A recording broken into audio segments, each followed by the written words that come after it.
All right, host.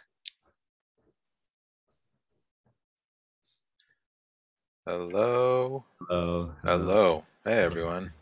Hey, Gav. Mikey, good to see you. Wolf, See you. Daniel, BJ, Hello. Lee. Hey, Gav. How's everyone's weekend?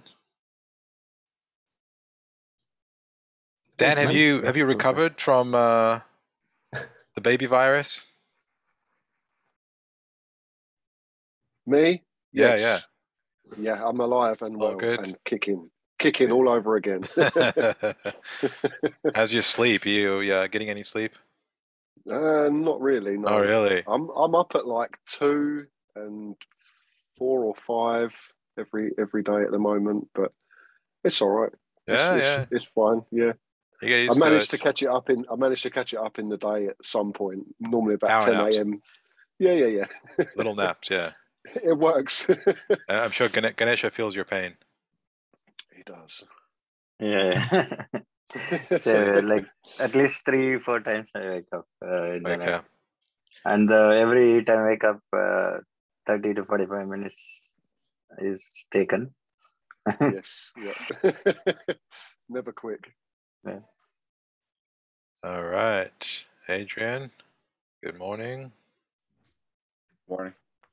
Oh, Sam Harrison V2's here. What happened to V1? Is this the new and improved Sam? Yeah, I guess. I mean, I got a shot on Friday, so I'm feeling new and improved. Right. Hey, everybody. Hello. Hello, good morning. Boris is here. Leo's here. We'll wait a couple more minutes.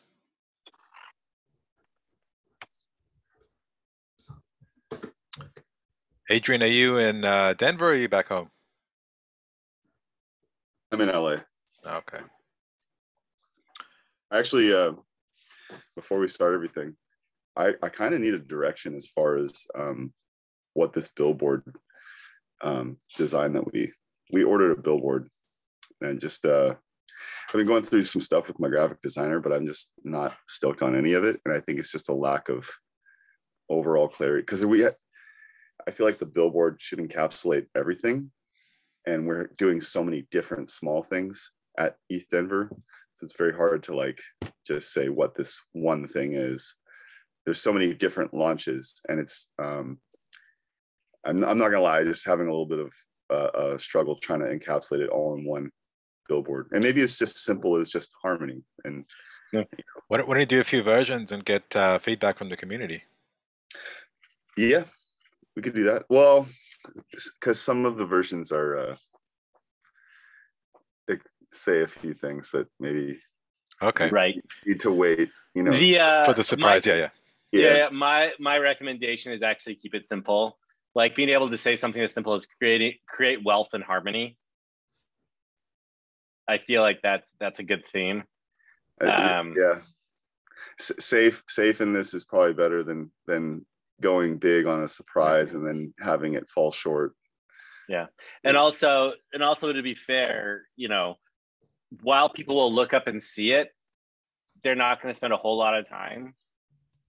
So it's just simple and straightforward. It's like, it's your classic Apple billboards that are just like the outline of the Apple AirPod, right? And that was it. Just a black on red or whatever. Right. I don't know if we're quite there yet, but yeah. Come on.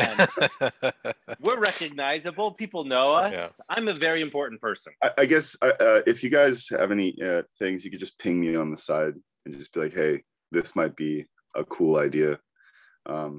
Also, maybe we do a billboard about some of the big announcements and just concentrate on one of those big announcements. I'm just interested in your feedback because I'm the type of guy, when I have too many options, it starts to become overwhelming and I don't know which way to go. So sometimes limiting those options actually produces better content. Might be worth exploring a couple of your ambitious ideas, but your fail-safe could be create wealth and harmony as your fail-safe. Yeah. I like that a lot still. Everyone, just bear in mind this session is being recorded, so if you have any Awesome announcements that you want to keep secret until the event, keep that to yourself. But yes, I think we're just waiting for Peter. He's about to join, but we can probably get started. Who wants to go first? I guess since we're talking about East Denver, let's go. Sam and Matt. Well, I can just finish with it. Oh yeah, go for it, Adrian. We locked down Temple. We have it. There's also a couple other projects are asking us to sponsor their events, and then we're also going to be looking for sponsors for our event. I think the focus is just having, if we do a sponsor for our event, that it's not taking away from the fact that it's our event, which is a huge thing. So I'm actually open to anyone out there who might know a sponsor that would fit perfect, because I don't know all the sponsors, and I'm sure some of you guys do. So once again, ping me on the side, or you can ping Matt as well if you have someone specific that just would be a really good fit. I think for us jumping on, I think we can jump on to pretty much anything. For people jumping on ours, I personally would like to have it really complement as opposed to compete. You know what I mean? And to build off of that, on the 14th of February, we're going to be hosting a Women in Blockchain, an event, a big event to celebrate women in blockchain, really just to highlight some of the things they've accomplished and some of those who are coming into the space, and really just shining a light on that group. And so we're going to have some exciting partners. But to build off Adrian's point, if that is something that is near and dear to your heart and you would like to partner with us, ping me on the side, and we would love to have a big splash in that to that culture and really highlight a lot of amazing women in blockchain. And that venue is almost locked down. The lady who I'm booking it with has been on an extended break, and I'm really hoping that she will be in the office tomorrow. But as of the last speaking to her, it is available, which is awesome. So very cool. Okay, so everybody on the call, all of the core team members and our contributors, we encourage you to make sure that you are communicating with ESSA regarding your hotel accommodations, because we want to make sure that we have all that tied down. We have space for you. We want to make sure we have put your names against a bunch of things, but we need to make sure that everybody has confirmed when they'll be there, so we can make sure we have that all tied down. The other thing I want to say is also reach out to members of the ecosystem, right? So your DeFi Kingdoms, your Viper Swaps, your Mad NFTs, all of the various different projects that you know personally that are building on Harmony. We'd love to see them in Denver. Invite them to come on out.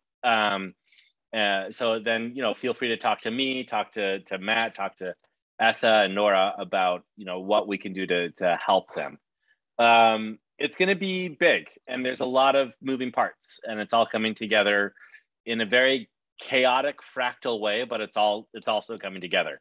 So Adrian doesn't sleep a lot these days because of it. Neither does Matt, neither does Essa or Nora or myself or George. So thank you all for all the work that you are putting into this. I thought I'd pause and just see what kind of questions you guys have. We want you there. We have to book the ticket ourselves. What's the current status on that, Adrian? Are we going through Anne, or are we letting people book their own? It's really either or. I spoke to Anne last week about setting up a Google form for anyone that wants to just book through her, because she is a travel agent. She gets insane discounts for everything. It ends up being cheaper for Harmony as a whole when we use her. And she also gets paid from that as well. Right. You just get all the perks, you get all the upgrades, you get everything. Yep. So it's I've known Anne for several years. She is a complete rock star. Yeah. So Adrian, can you, excuse me, do you know if Anne has set up that Google form yet? I pinged her this morning. She said, "Can I call you?" But when she calls me, it's like an hour. All right. So. And then I would say throw it in is everybody in one? Should we throw it in mainnet for now? But we need to establish, put it in Harmony mainnet for now. But we do need to establish a Harmony Denver Telegram group. I will say this also, like, for anyone, if you just want to book your own flight, there's nothing stopping you from booking your own flight.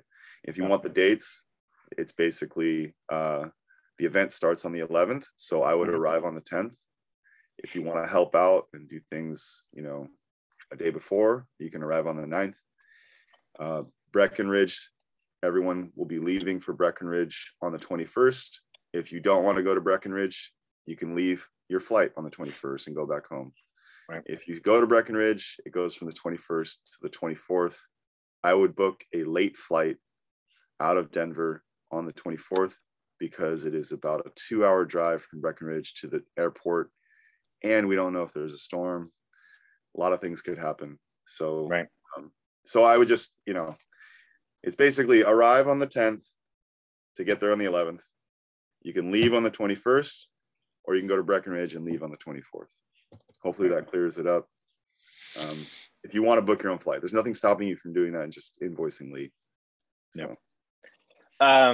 Anything tied down on Breckenridge? I think we're still in a little bit of the. Yeah, we have the DoubleTree. Okay. So it's actually very close to the ski lifts, and they have conference rooms if we want to do an event. I still need to get an approval to throw an event there at like one of the restaurants, bars, or whatever. I picked 2 of them that I thought was cool, and I'll keep those internal because I don't want other people stealing those ideas. Kind of take them. Yeah. But if we can get a yes for that, then we can do it. So yeah, let's think a little bit later today. I have thoughts. So and then let's see, what else was I going to mention? Adrian, anything else? Breckenridge, Denver. I do remember 2 things. So I will be there as of the 8th because I need to make I'll be venue scout, making sure all the things are lined up with the venues, making sure we don't have any last minute disasters or just putting out fires. Also, if you guys do show up on the 11th, that's my birthday. So let's make sure that Matt throws me a big birthday party. Matt? Anyway. One step ahead of you. Nora and I and Esther have been talking about it. Okay, thank you. I was just joking, but I appreciate it. Anyway. What's your favorite food? McDonald's, of course. Who doesn't love McDonald's? I don't know. Anyway, go ahead. All right. Anything else on Eat Denver that other folks need to know about? Maybe folks coming into Denver, about our events. I mean, I said it in the chat. I'll just say it again. If you haven't bought snow boots, I would buy snow boots, or just something warm and waterproof. I was in Denver and it sucked. Don't wear running shoes. Don't. Yeah. And for important dates and events, where can people go to read about the details? It should be harmony.1/Denver. /Denver. Yeah. Okay. I'm double checking that right now, making sure everything's up to date on that. We have a slightly different one that we use for a lot of our planning that I talked about last week. But all right. Yeah, Sam, if you could just make sure that's up to date so that when people see this video, they know where to go. So we should, one thing, we should move the confirm things from the planning document to the public link. Yeah, that's what I was. Exactly. There's a lot of stuff that's confirmed that hasn't been moved over yet. Yeah. Right. So, we'll do. Okay. Related to Denver, Lee, did you want to do a quick update on Project X? Yes, Project X. One more thing for the whole team. So there are 3 things that we're going to be doing in Denver.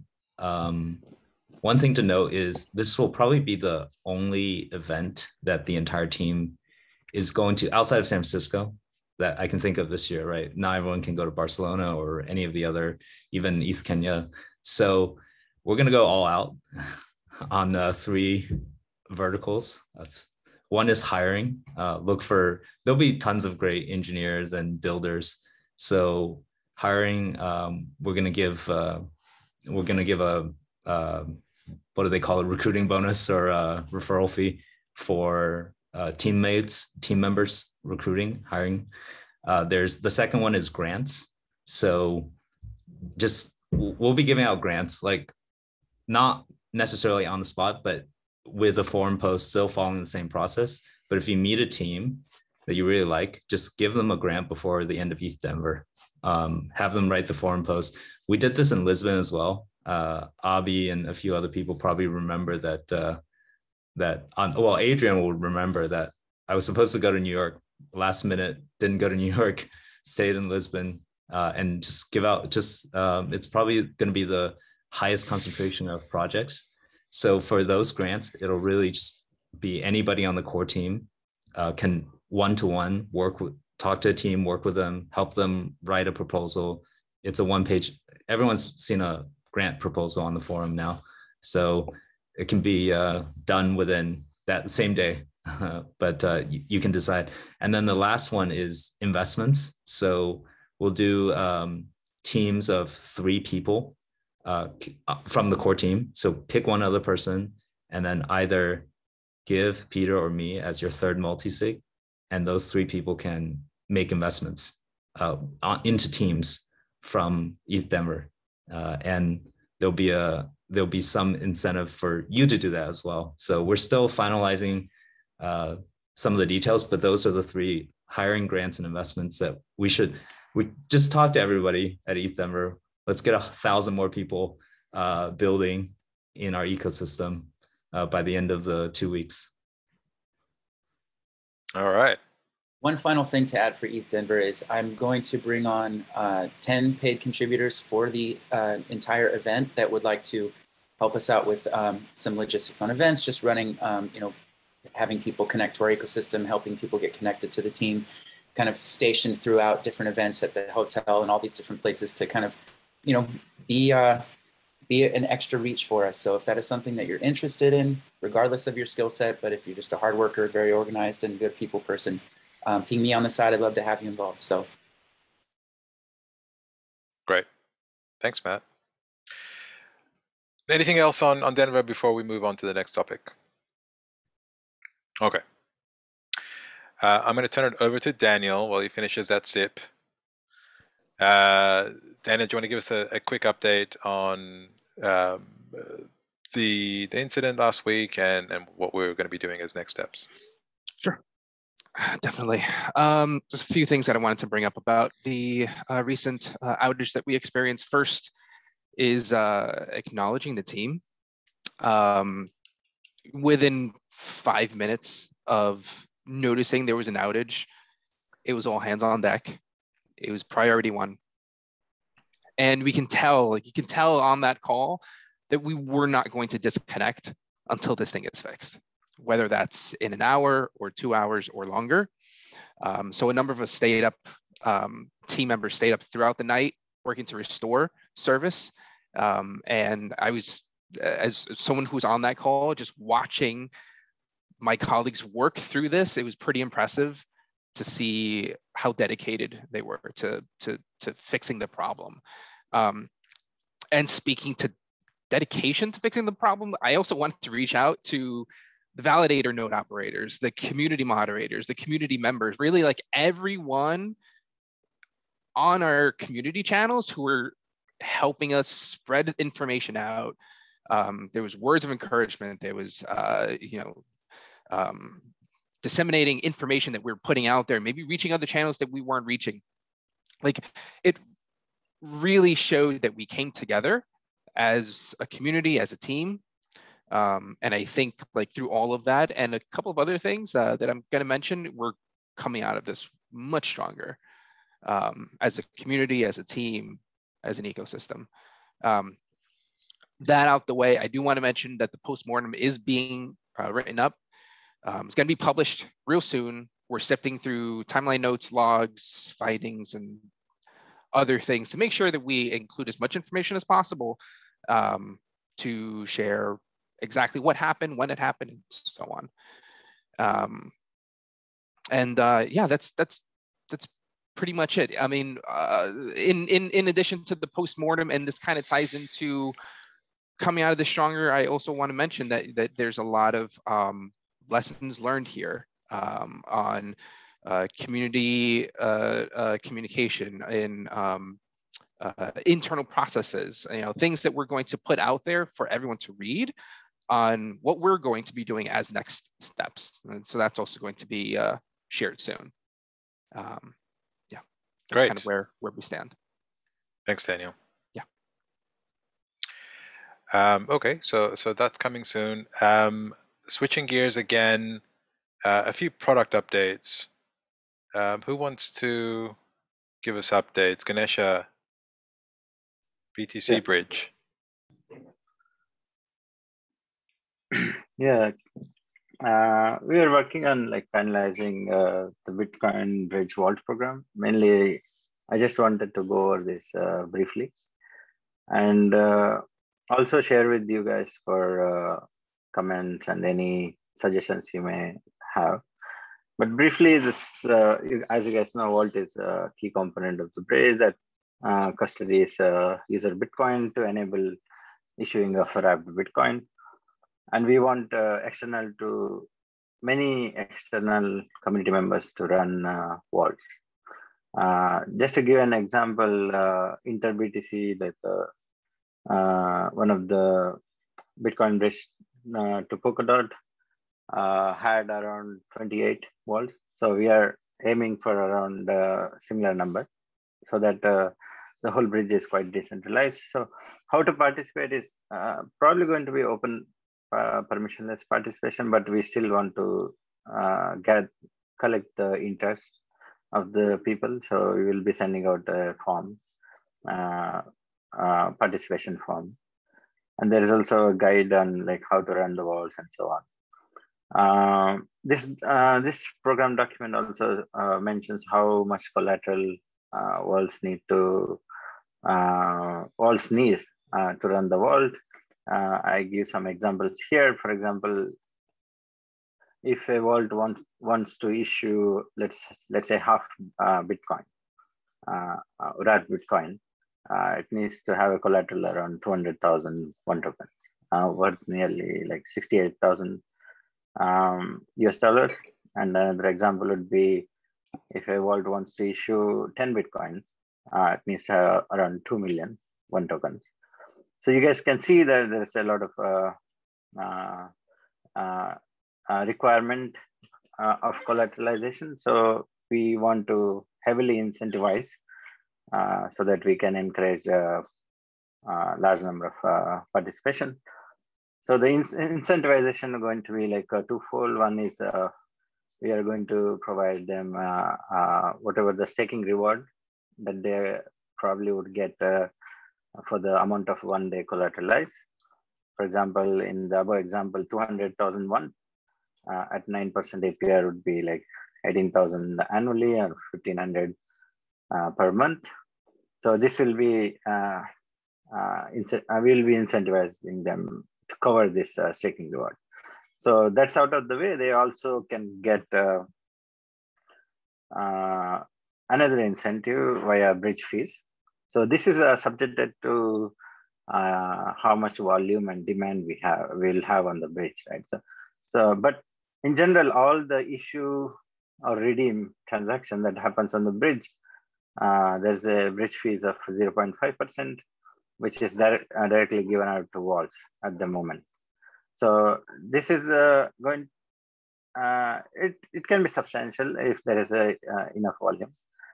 Just for the above example, if I just consider like one transaction, one issue transaction, it itself like can be $100, just over $100. But in reality, this happens a lot. Like people go back and forth. There will be many transactions, so vaults may end up accruing a large amount of fees.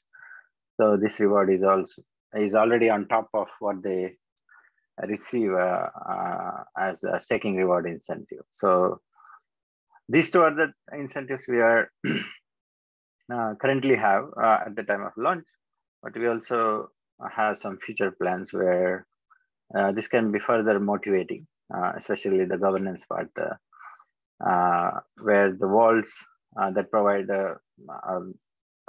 service may also get airdropped with some kind of a governance token or bridge token in the near future.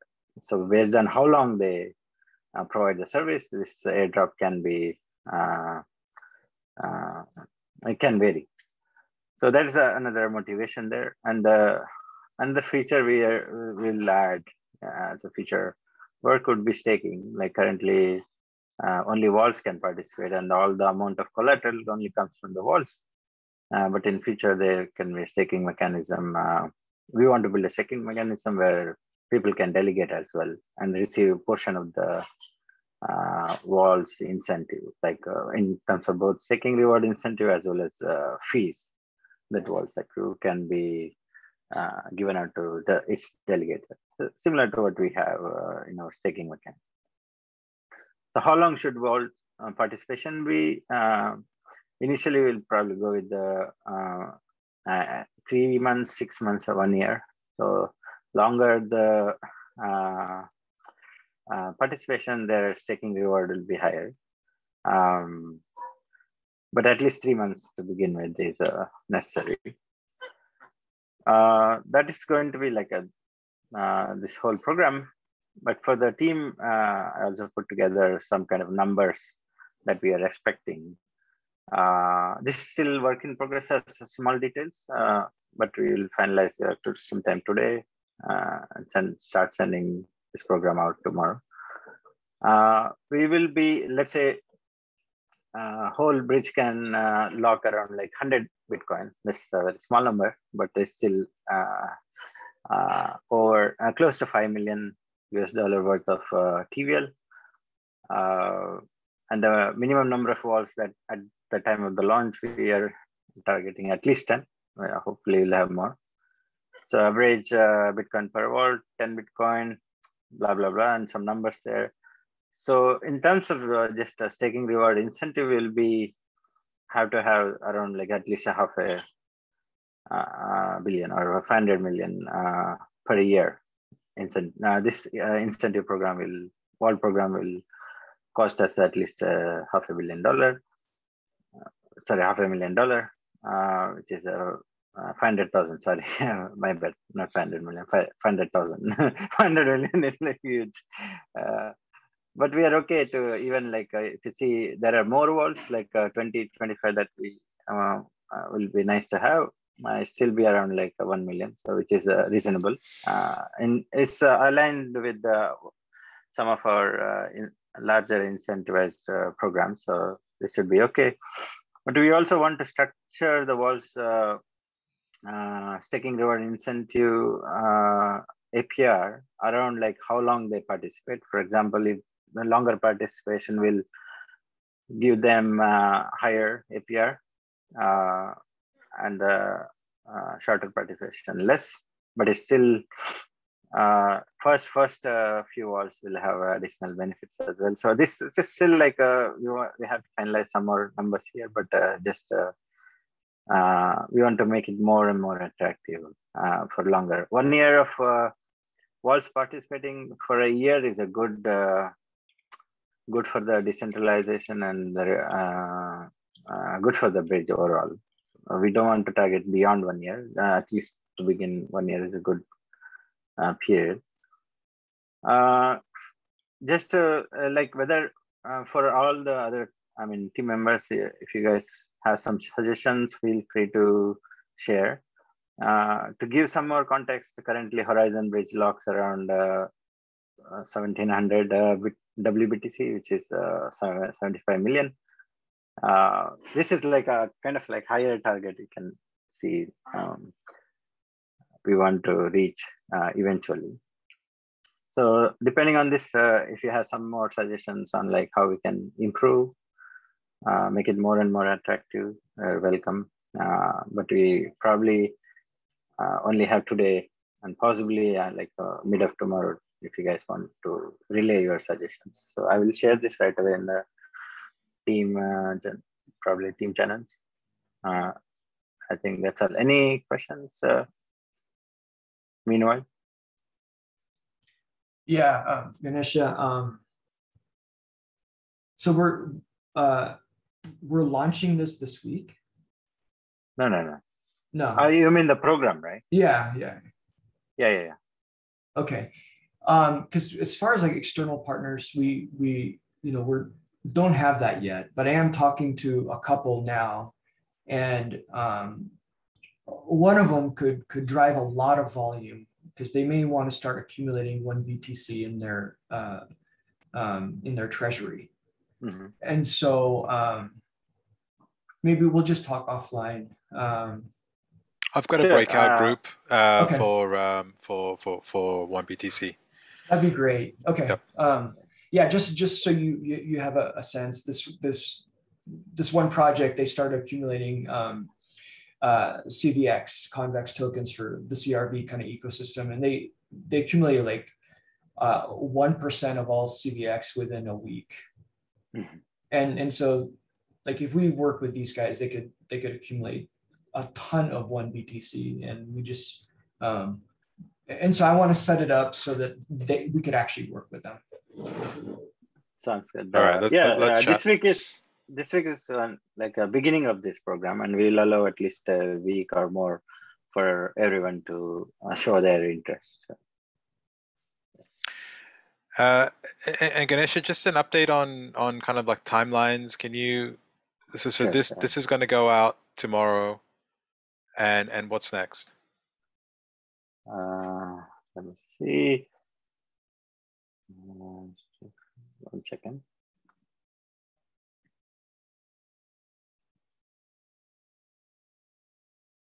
Yeah, I updated the timeline there in the Notion page. Yeah, we're allowing like 1 week at least for people to show interest and for us to get some idea on like how many vaults we'll have, because this is going to be a permissionless for vaults to participate. So we'll allow 1 week at least. And then the optimization is at least like we're almost done. Probably 1-2 days to test out everything and send this to the audit firm. But audit firm may take like 1-2 weeks. So that's going to be like towards the end of this month, when we should be ready. Both the vault program, vault participation, and also this part should be ready by then. So I'm targeting this date, this week of Jan 31st, Feb 7th. First week of Feb. Yeah, basically. Okay. Actually, I still have one more question. Sorry, finish. So for the incentive, I see the incentive for the vault program, but I didn't see any incentive program plan for the people to bridge the 1BTC, right? So we need to have enough incentivized for people to bridge their BTC over to Harmony. So do you have any plan for that? Yeah, I think Peter probably can answer that. We have some pools created and farming opportunities in Sushi. We are working with other partners as well. Probably this is the best time for Peter to see if we can get some more launch partners. Yeah, apart from that, for users, we may also have some airdrops in the future. Like when we have some launch of the one we need a lending protocol to use the 1BTC as the collateral, so get the stable coin, so that they can use the stable coin for anything to participate. Anyway, I think that would be the most of the even WBTC people use it for the collateral compound or MakerDAO, right? Yeah.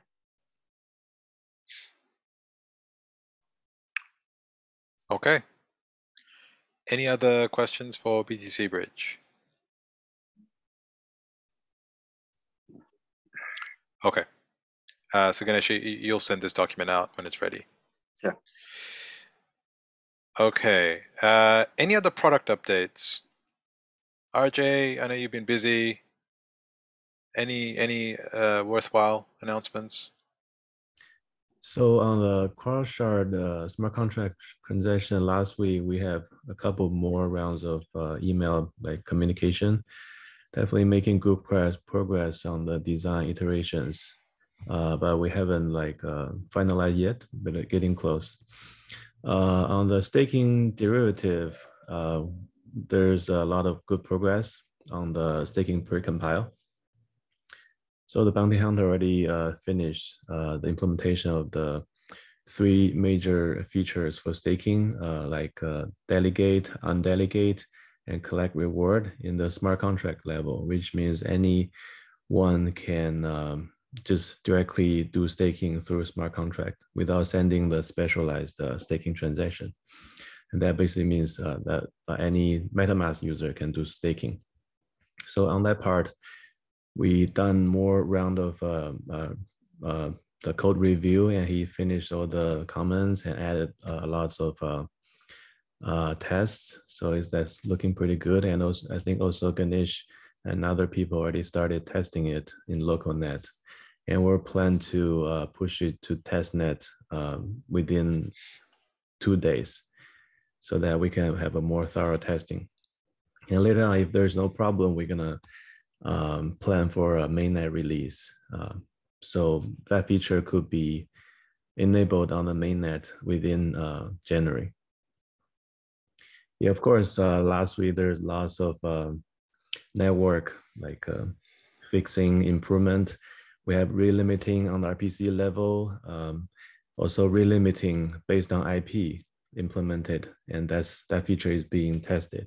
We're also planning to talk with Cloudflare to deter any spamming traffic to our RPC nodes, which we definitely see lots of just like spamming traffic from bots on the RPC calls. On the network level, we definitely add a lot of improvement to the view change protocol, to the consensus protocol, especially on the P2P level. We fine-tune the parameter for message broadcasting, which made the network traffic throughout the validator committee more efficient and less traffic and more stable. I think throughout last week, kind of fighting with the spam traffic, we're definitely getting much more stronger, both on the RPC level and on the validator node level. Yeah, lots of good progress last week. Excellent. Thanks, RJ. Any other product updates? Okay. And finally, just a quick update on DAOs, DAO proposals, DAO operations team. Sam, take it away. Well, first off, Mikey, raise your hand. Where are you? So Mikey has joined us as a contributor to help out with the DAO operations. And so he has been helping a lot with messaging some of the decisions and conversations that we've been having in a stand-up DAO operations call every day. So Giv is on that with me. I'm on it. Mikey's on it. And Matty, where are you? Oh, Matty's camera's turned off right now. So first off, Mikey, welcome to the team. Everybody give him a round of hello. Please. Thank you. You're too kind. Now, one of the things he's been helping us do is get unstuck from kind of the backlog of DAO funding requests that have come in. And he's also working on doing a retrospective report of all of the requests that have called themselves DAOs that have come into the grant process. One of the things that we're finding is everybody likes to slap DAO on their proposal, even though if it's not a DAO, they want to call it a DAO. Much like, a couple of years ago, everybody wanted to call everything blockchain, even if it had nothing to do with blockchain. I remember the iced tea that became blockchain iced tea. So we've been getting through those and we're doing it actually in really good shape. There are a lot that have been approved in the last couple of days that will be funded this week as we finalize the details. And also several that were like, hey, this is a great idea, but this is definitely not a DAO. So look at this as a launch or an investment. So that's coming together. Let's see, anything else on top of mind, Giv, Mikey? Mikey, why don't you say a few words? Tell us just a few ideas about why you're here and why you want to be involved in DAOs. Yeah, no, I'd love to. I mean, DAOs have become an obsession of mine. And, I'm grateful to Gib and Sam for giving me the opportunity, as well as Harmony for allowing me to help facilitate and sort of help scale DAO formation on Harmony. The biggest thing that I've noticed on the other side of, trying to create a DAO, forming a DAO, and also being in a DAO, just communication, organization, not necessarily from Harmony to DAOs, but also just DAOs in general. I want to make sure that DAOs are set up for success from the moment of inception to creation and to operation. And that's what I'm working on. And as Sam said, we have these DAO Ops stand-ups every morning, which is great. And so far, we're just kind of getting to the backlog, like Sam said.